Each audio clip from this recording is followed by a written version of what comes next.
大家好，我是老王。现在我准备要飞出国了，我要去我故事中很常提到的神秘国度。这一次啊，除了拜访降头师，还会拜访一位寺庙的住持。我相信这两位的鬼故事一定会非常恐怖又刺激，我真的超级期待的。各位朋友，我跟你们说啊，我遇到大事了。我的梦想啊，就是想要到泰国住看看高脚屋。我现在给你们看网络图片，这是不是很漂亮？结果现在长这样。住持，请你进去一下，他要帮你净化一下。他说你那个后面有跟东西。我后面有跟东西。Go！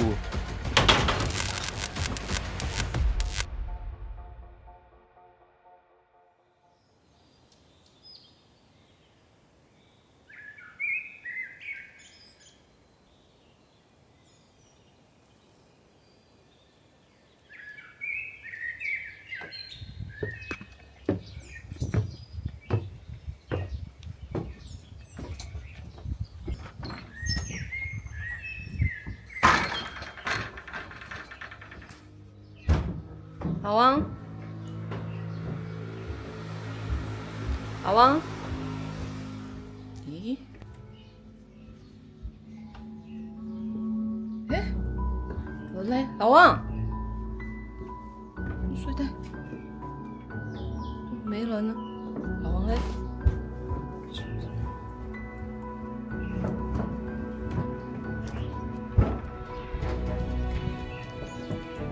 老王。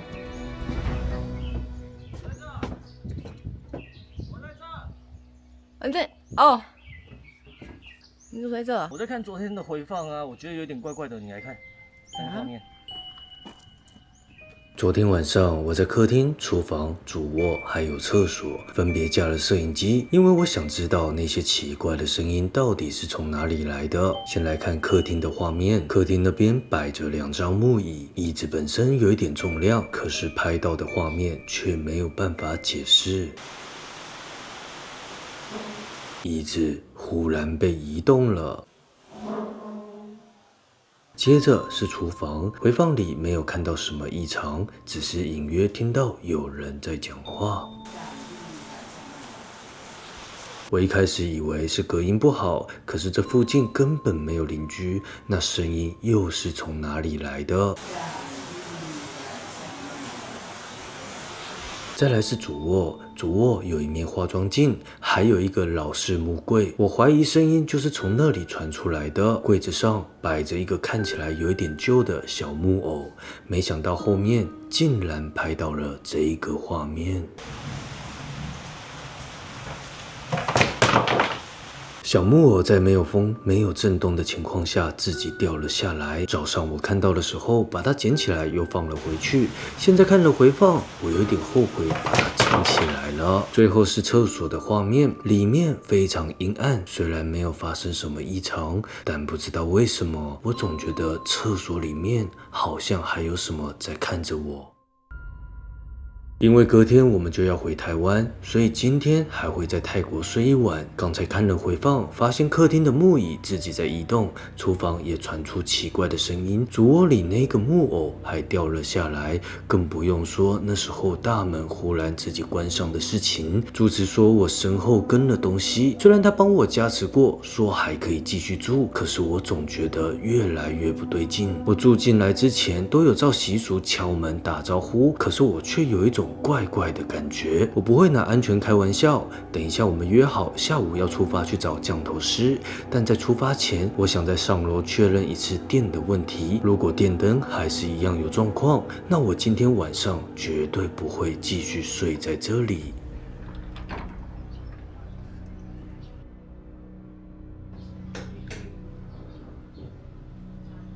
这个吧，这个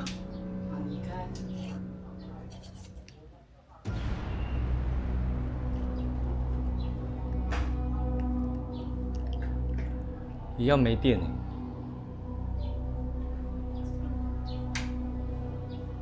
有，只有一盏灯。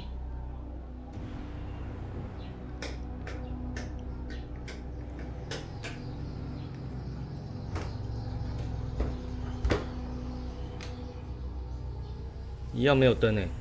就在这个时候，司机他们来了，所以我们决定先前往降头师那一边。如果我身后真的有卡东西，可以请降头师帮我处理，这样回台湾我也会比较安心。至于睡不睡这里，就等晚一点看情况再说了。我们要出发前往拜访的降头师，他擅长运用从祖先那里学到的知识，帮人们解决和灵异相关的疑难杂症。他会制作圣水、解降头、治疗各种黑魔法的问题。我这一趟过来就是透过关系和他聊了快半年，最后才成功约到访谈机会。降头师位于清迈市的东南方，开车大概要1个多小时。越往那边走，周围的建筑就越少，取而代之的是一大片森林，甚至偶尔能看到供奉着神像的小池塘。车子一路往山区开，路越来越窄，手机讯号也渐渐变弱。当地人说，那一带有很多古老的部落信仰，很多降头师都住在偏远的村子里，他们习惯跟外界保持距离，一方面是修行需要安静，另外一方面也是不希望外人随意打扰。为了前往降头师的住处，我们翻山越岭，一路颠簸，天色已经暗了下来。接下来我们准备正式拜访这位降头师。Hello， 大家，我们现在在降头师的住处。这位阿赞抓过非常多鬼，也有处理过非常多人被下降头的情况。最重要的是，他看得到无形的，可以解决一些特殊情况。那我们现在就先等翻译沟通，沟通完以后，我们就可以进去做拍摄的动作。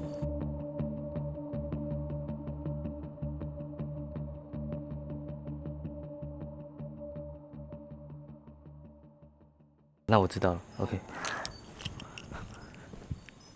各位啊，出现状况了，就是刚刚翻译帮我询问，那现在的情况是降头师不愿意见我。为什么？翻译去帮我沟通以后，阿赞说啊，我现在有状况，那我要见他的话，如果没有把那个东西带过来，那我人去也没有用。带什么东西？不知道啊，我就在想这个问题，我不知道是什么东西，但我觉得可能跟昨天的回放有关联。你看哦，我们昨天回放有什么？有椅子，有柜子。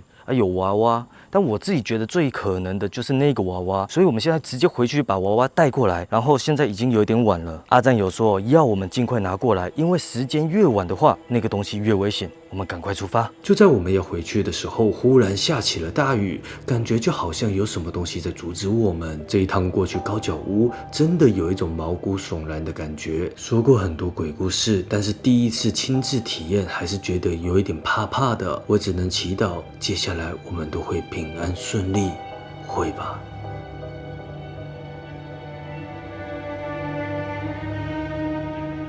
我们走，赶快拿娃娃，快点！靠，娃娃不见了，怎么会这样？赶快帮忙找，我们快！好。奇怪，怎么会不见？在哪里？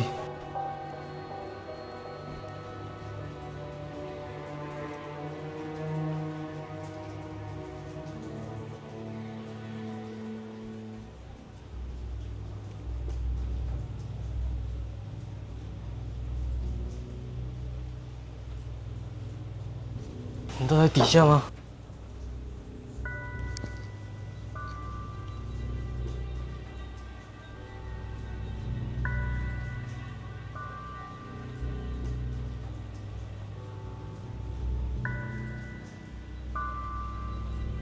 柜子吗？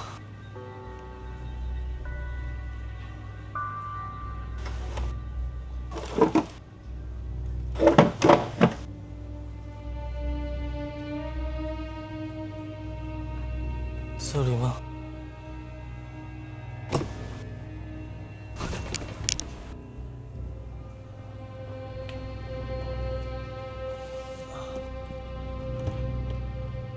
这吗？对，我找到了。找到了，好，走。娃娃在那边，在车上。娃娃怎么会在车上？娃娃怎么在车上？ทำไมที่นี่呢？ตุ๊กตาตกข้างรถ他说什么？他说刚刚掉在那边。跟他说上车了，然后我们直接赶快去阿赞那边。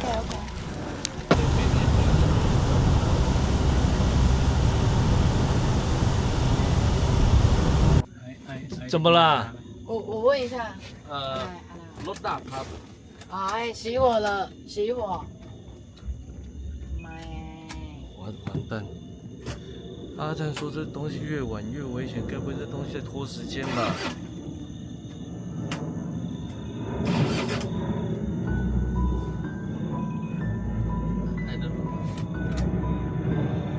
他说他不知道怎样。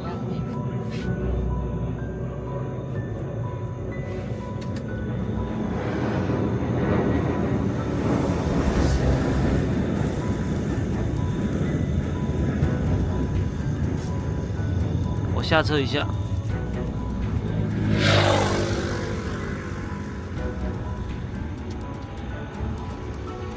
前面不会在这个地方熄火。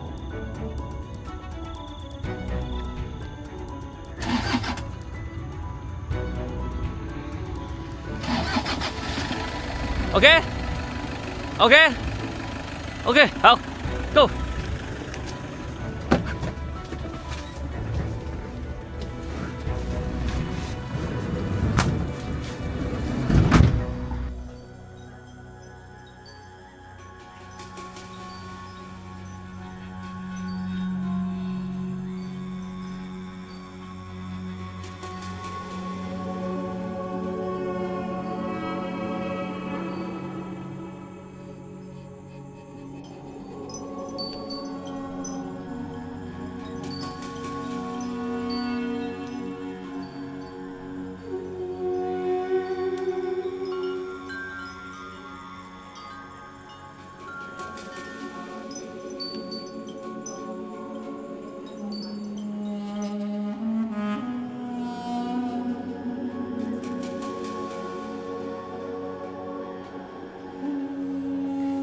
นะโมตัสสะภะคะวะโตอะระโตสัมมาสัมพุทธัสสะนะโมตัสสะภะคะวะโตอะระโตสัมมาสัมพุทธัสสะนะโมตัสสะภะคะวะโตอะระโตสัมมาสัมพุทธัสสะพุทโธกัมมะธัมโมกัมมะจุติสัมพุทโธพุทโธกัมมะธัมโมกัมมะจุติสัมพุทโธพุทโธกัมมะธัมโมกัมมะจุติสัมพุทโธพุทโธกัมมะธัมโมกัมมะจุติสัมพุทโธพุทโธกัมมะธัมโมกัมมะจุติสัมพุทโธพุทโธกัมมะธัมโมกัมมะจุติสัมพุทโธ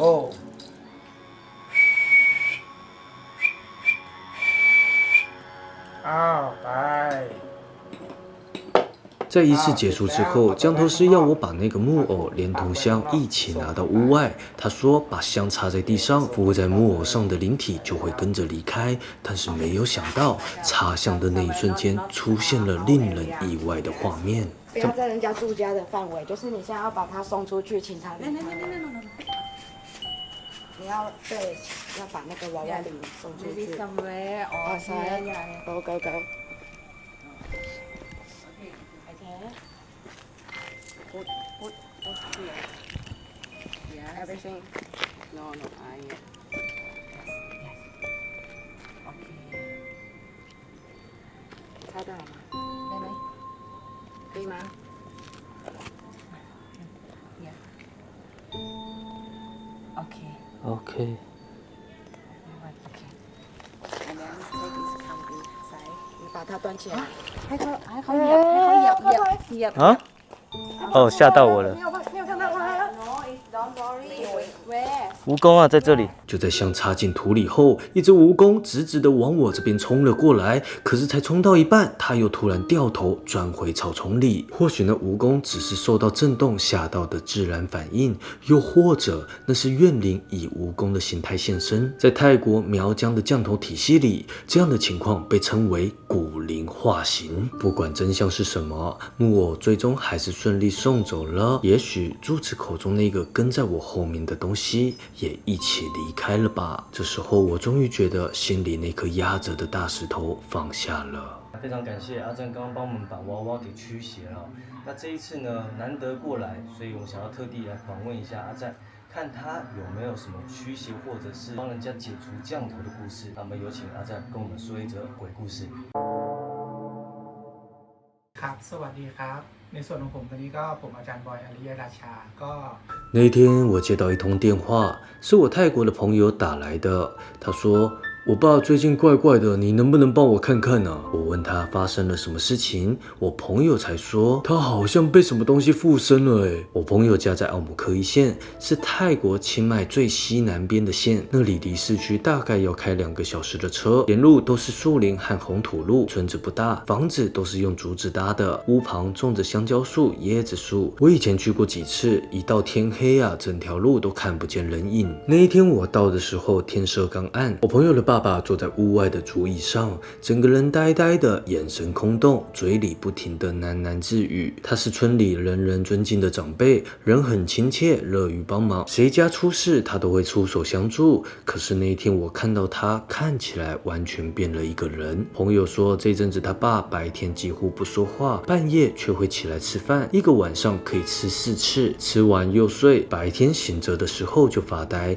有的时候会自己笑，有的时候还会崩溃大哭，哭完又继续吃。最诡异的是，他每次吃饭的时候就好像是很久没吃过东西的人。医生看了也说不出原因，有怀疑是失智症，但是症状又不像，初步筛检全部都通过，最后只说或许是精神压力过大。那时候我靠近我朋友爸爸，发现他身边围绕着几股黑色的气息，那是阴气，所以我知道这不是生病，而是他身上有其他东西存在。后来我问我朋友，你爸以前有得罪谁吗？他摇摇头，想了很久之后才说，我也不确定啊，但村里的老人讲过一件事情，我猜也许跟那件事情有关啊。他说的那件事情是20年前的事，村里啊有几个年轻人专门偷牛，那几个人懂一些巫术，会用障眼法让牛自己走出圈，村民啊眼睁睁看着牛被牵走，却什么都看不到。后来村里的巫医查出是谁做的，就通知警察和村长去抓。我朋友的爸爸也在那支队伍里，那3个年轻人拒捕，最后被泰国警方当场制服。3个人倒在同一块空地上，血渗进泥土里。那件事之后，那条山路就再也没有人敢走。老人们说晚上会看到影子在树林间晃动，但是什么都没有。那几个人往生的地方，就是我朋友爸爸每天的必经之路。我这时候心里大概有底，那地方的怨气没有散，久了总是会找上气场弱的人。我就问啊，你爸出事的那一天是不是刚好经过那条山路啊？他点了点头。我说那就对了啊，有东西跟他回来了。隔天下午，我跟朋友带着贡品去那个地方，那一条路我之前也走过，在森林中一个弯道处，整条山路连讯号都没有。抵达以后，天已经逐渐变黑了。我们停好车，过去了他爸当年参与追捕，也就是3个年轻人往生的地方。那块地杂草丛生，旁边还有一个旧牛棚。那一片空地的地上有一圈干掉的土痕。我把贡品拿出来，准备了白饭、水，还有一块煮熟的猪肉。我在地板上铺了一块干布，把贡品放好，插上3支香，摆上了蜡烛。忽然出现一股怪风，让蜡烛的烛火摇晃着。我知道这代表有灵靠近了。我们泰国秘法会用5大元素来辨别灵体的性格或力量，例如自然元素地水火风，或者是动物元素鸟与蜈蚣之类的。一开始什么都没有，但过没有多久，香灰开始掉得很快，3支香同时掉灰。我马上要我朋友往后推一点，接着我闭上眼，手上结印，心里默念咒语。很快我看到一个模糊的影子在脑海里浮现，是一个年轻男人。他没有讲话，但我可以感觉到那一股怨念。我开口问，你是不是那3个人之一啊？那影子稍微动了一下。我接着问，你为什么要跟他回家呢？脑海里传来一句话，声音很远，带一点沙哑，我肚子饿，我看到他身上有光。这时候我就明白了，那个灵跟着朋友的爸爸回家，不只是想吃贡品，而是想借他的身体去感受活着的人吃东西的感觉。灵魂没有味觉，但附在活人的身上，就能透过那个人的嘴巴重新体会食物的味道。这些猪肉跟饭给你吃，我也会帮你施咒，让你感受到食物，但是你不能再用别人的身体。这时候又起了风，朋友突然指着旁边的草丛对我说，你看那边。我回头一看，一条白影闪进草丛。我接着对他说，你有意愿哦，我很高兴。我现在帮你超度，你不要再找人麻烦了。接着我就把剩下的香插在地上，开始念起超度经文。过程中风忽大忽小，等最后一炷香烧完，气场变了，这个灵成功超度了。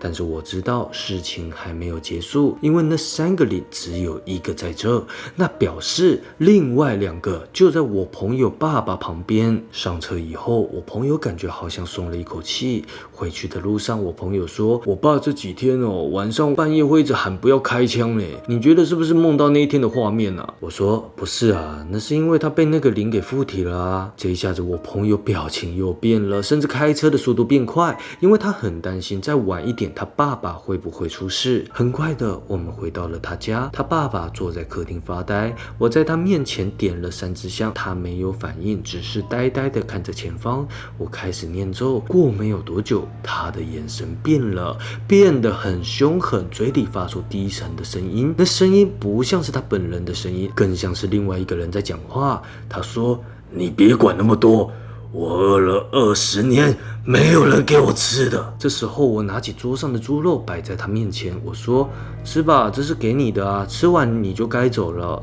他先是愣了一下，接着低着头，开始一口一口的吃着猪肉。然后我继续唱咒，这个经文主要是超度经文，毕竟他心中是有怨念，要把他送走，他是不会想走的。但是如果只是想要吃东西，这就简单多了。过了大概3分钟，我朋友的爸爸头开始低低的，然后又抬头看着我，眼神充满疑惑的说，我怎么会在这里啊？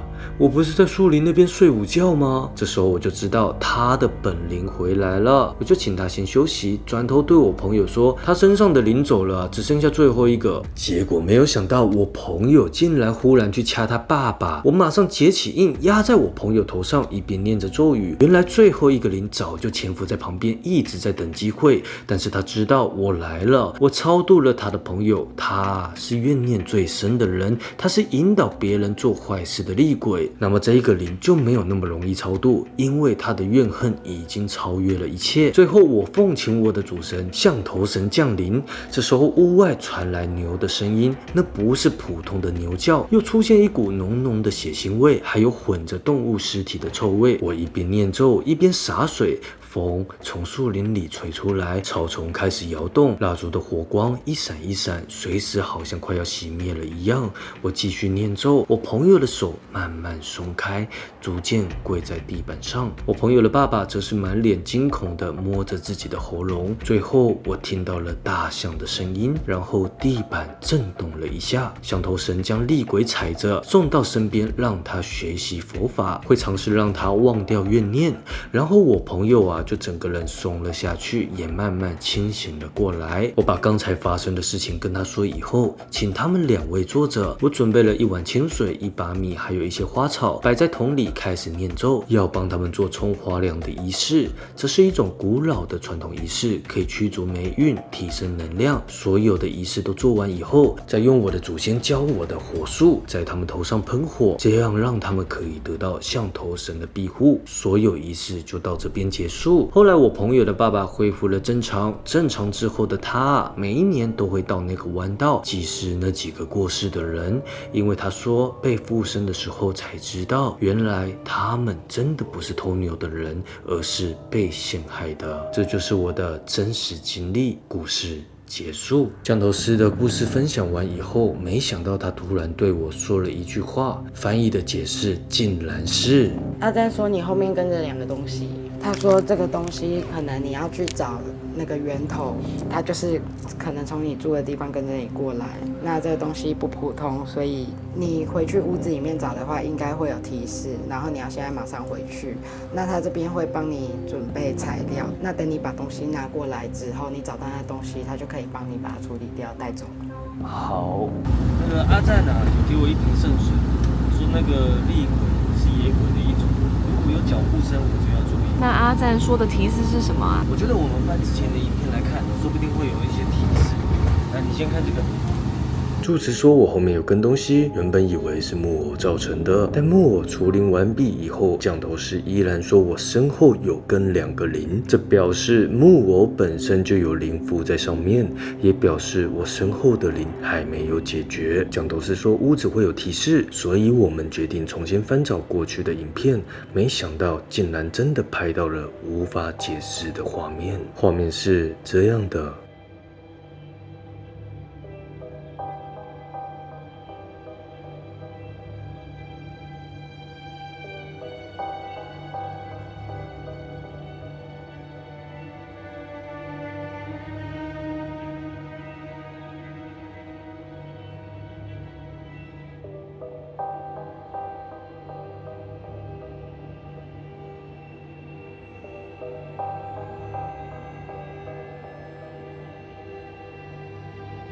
就是这个啦，镜子那边有东西啦。那我们现在要去镜子那边吗？我觉得镜子那边应该会有答案，然后但是我一个人找能力有限，所以我找司机一起来帮忙找。司机可以帮我们一起找吗？会มีปัญหา？可以。那太好了，我们一定可以的。Oh power！ 接下来我们即将返回高脚屋，取回降头师说的特殊物品。如果你愿意，请按赞留言 Oh power， 帮我们集气，这样我们能得到更多勇气。因为我们看了回放，现在怀疑屋子那边应该有东西，然后我也请了屋主大哥来，只是他人还在路上，那说不定呢，他知道这边有什么特殊的情况，那我就跟司机先进去寻找，额外啊再给司机小费，好，请他帮忙 ，OK， 走。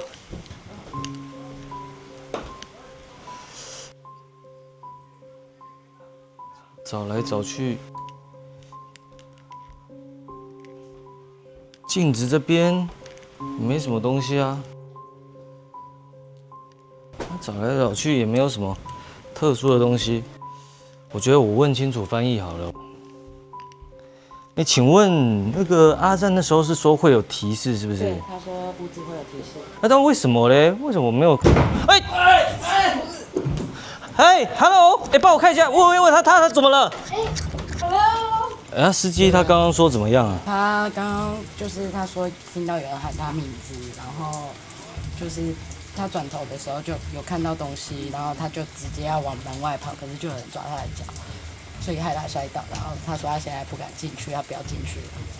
哦，好，那我知道了。我把降头师给的圣水洒在了司机身上，给他祝福，帮他加持。司机说他上楼听到有人喊他的名字，而且是本名。转头看到一个黑色影子，忽然间拉住他的脚，把他往后拖，所以他现在不敢上去。现在的情况是没有人敢再上去了。原本我想上去，但就在这个时候，屋主大哥来了。主说他觉得很不好意思，就是这个屋子就是之前有一点事情，然后他想要跟我们讲。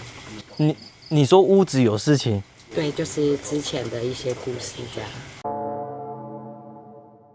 这个故事是屋主大哥说的故事。他说他觉得对我很抱歉。为什么屋主大哥会这样子说呢？因为这间屋子不是他的，而是他阿姨的。这间高脚屋差不多在61年前就盖好了，阿姨则是在10年前过世。阿姨生前是一个很特别的人，她的工作叫做礼仪师，也有人说是丧礼助手。在泰国很多乡下地方还保留着传统信仰，人往生以后不只是办个仪式而已，有时候还会请阿赞来超度送灵。阿姨那时候的工作就是在这些丧礼里面协助，帮忙准备祭品、花圈，甚至有时候要引魂。阿姨后来有说，她觉得那些被她处理过的亡灵很多都没有走，反而留在她的身上。有的灵想看她家人最后一面，有的灵想透过她跟亲人说话。久而久之，她就开始感觉身上越来越重，晚上睡觉的时候会觉得背后有人在看她，半夜听得到耳边有呼吸声。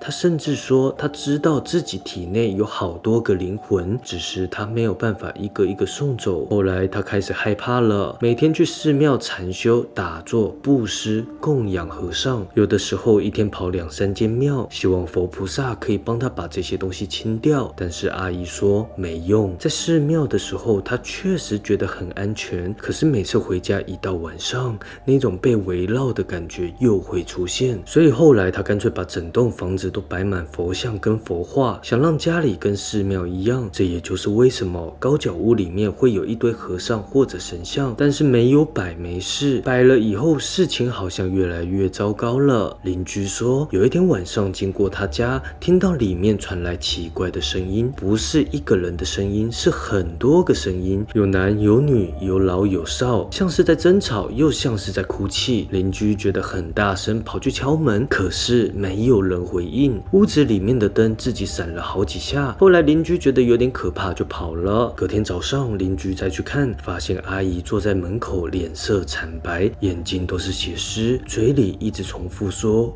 对不起，对不起，我真的送不走你们啊。”从那之后，阿姨就很少出门了。偶尔有人看到她，都说她好像变了一个人，走路的姿势很怪，像是在踮着脚尖走路。有的时候声音像老人，有的时候声音像小孩，有的时候会哭，有的时候会忽然大笑。村里的老人开始窃窃私语，说阿姨被附身了，不是一个，是很多个。她过世的那天没有人在场，邻居发现她的时候，她坐在客厅中央，周围的佛像全部都是倒下去的。她走了以后，这间屋子就空着，家人偶尔回来打扫，但是没有人敢常住。后来有人说这里晚上会亮灯，有的时候楼上的灯自己会开，又会自己关，也有人听到楼上有脚步声。有一次，有一个游民晚上跑来高脚屋楼下躲雨，隔天吓到跑出来。他说他睡到半夜，听到有人在楼上走，还看到墙边的灯忽然亮了又熄灭。于是他爬上去门缝看，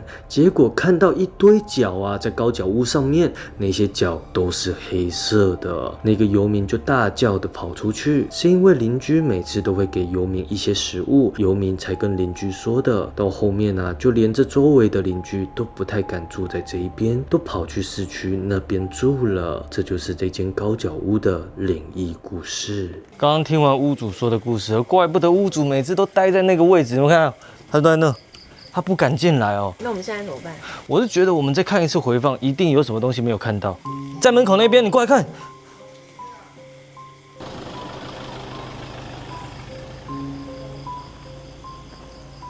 第一天晚上，我让团队先离开。我转头的时候，竟然在门牌那边拍到一个弯腰的黑影。那一瞬间，天空忽然出现了闪电，所以我们决定往路口去寻找。结果只是稍微用铲子挖一下，竟然发现了这个东西。就是你。找到了。怎么会有这个啊？我不知道啊，可是我觉得应该就是这个，而且这里面有水，然后味道很臭，不知道到底是什么。然后它是有重量的哦。我觉得我们现在先不要打开比较好，直接去问一下屋主，这到底是什么 ？I don't know。ไม่เข้าใจ。ไม่รู้。这个屋主说他也不知道这是什么东西，因为他已经很久没有来这边住了。那也有可能是这些东西导致这些问题的。然后他说他会退费给我，我跟他说没有问题，然后我会把这笔钱捐出去，就当做我们一起做了善事这样。那现在的东西拿到了，我们就出发去降头师那边。不然降头师说越晚会越危险，到时候汽车又熄火就麻烦了。走，我们赶快出发。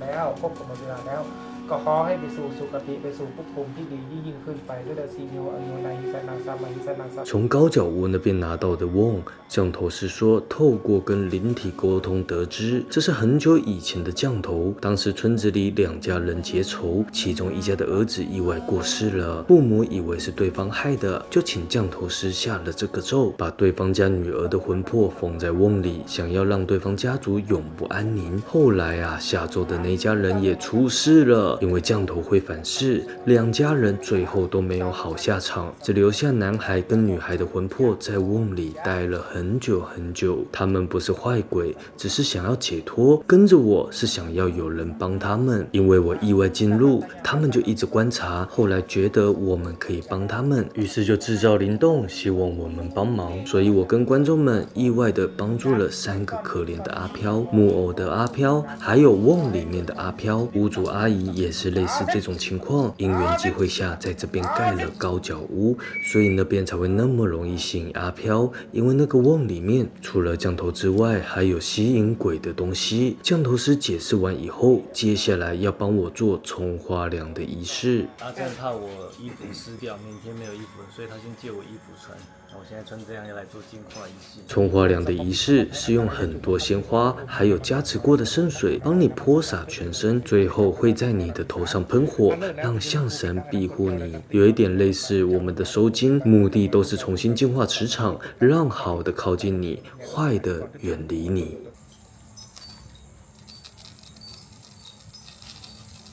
Si nyo ang yunahi sa nasa mga sa nasa mga sa pasapan to sa mo hi ukasi ti sa si yo ang yunahi sa nasa mga sa mga sa pasapon to ka sa mo hi ukasi ti sa si yo ang yunahi sa nasa mga sa nasa mga so sa bang sa pa do ka ti pati ya na sa wa e de na sa wa si na tu sa ka wa ka sa sa sa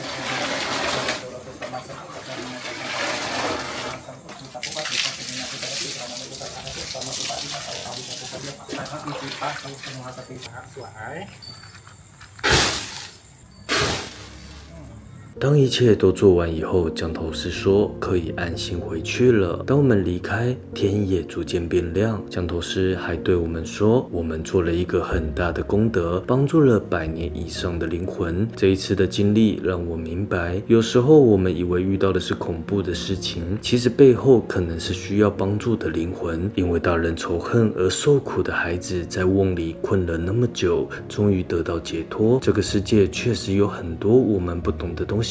但是只要我们心存善念，就能把恐惧变成帮助别人的力量。在节目的最后，也想告诉大家，这一次6周年限时限量的衣服预购，直到11月5号就截止了，错过就不会再加开。我用了很大的心力去制作，准备了非常多赠品，想要收藏的朋友可以到留言处找到连结。这是我们频道的一个里程碑，下一站会是哪里？我不知道，我只知道这个世界很大，还有很多的故事等着我们去发掘，我们的探险才刚刚开始。我是老王，我们下次见。